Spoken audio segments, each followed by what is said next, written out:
Décembre 23 RD, 1944. 11:45 hours. À Germont observé from the 26 th Volksgrenadier Division I s'attend observation poste 11 île, Belgium. He presses his field glasses to his eyes, and what he sees changes everything he thought about the war.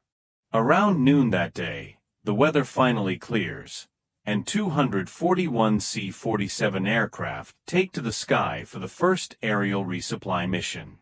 My God, the sky is full of them, hundreds and hundreds. This can't be happening.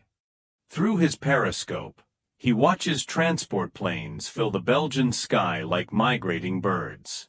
Not just a dozen or two that desperate defenders might scrape together, but a whole armada dropping supplies to the surrounded 101st Airborne Division. Until December 23, bad weather had stopped all resupply efforts. But now, the Americans are showing air superiority that makes the Wehrmacht's greatest victories feel like a distant memory. Soldiers from Generalmajor Heinz Kokott's 26th Volksgrenadier Division watch from their siege positions as colored parachutes bloom across the winter sky. Red for ammunition, blue for medical supplies, yellow for food, white for miscellaneous gear. The entire Luftwaffe couldn't pull off an operation this big, not since the disaster at Stalingrad 2 years earlier.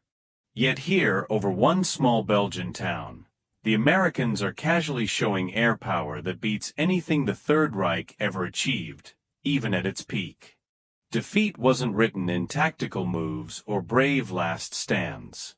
It was written in this simple, overwhelming display of American logistical supremacy, something that turned hardened Wehrmacht veterans into witnesses to their own empire's inevitable collapse. Let's backtrack a bit. The German offensive started 7 days earlier, on December 16, 1944, with supreme confidence. At 5:30 that morning, they launched a massive 90-minute artillery barrage using 1,600 guns along an 80-mile front. Operation Watch on the Rhine, Hitler's last desperate gamble to split the Allied armies and recapture the vital port of Antwerp, had initially gone better than anyone expected. On the evening of December 15th, the final troop movements took place.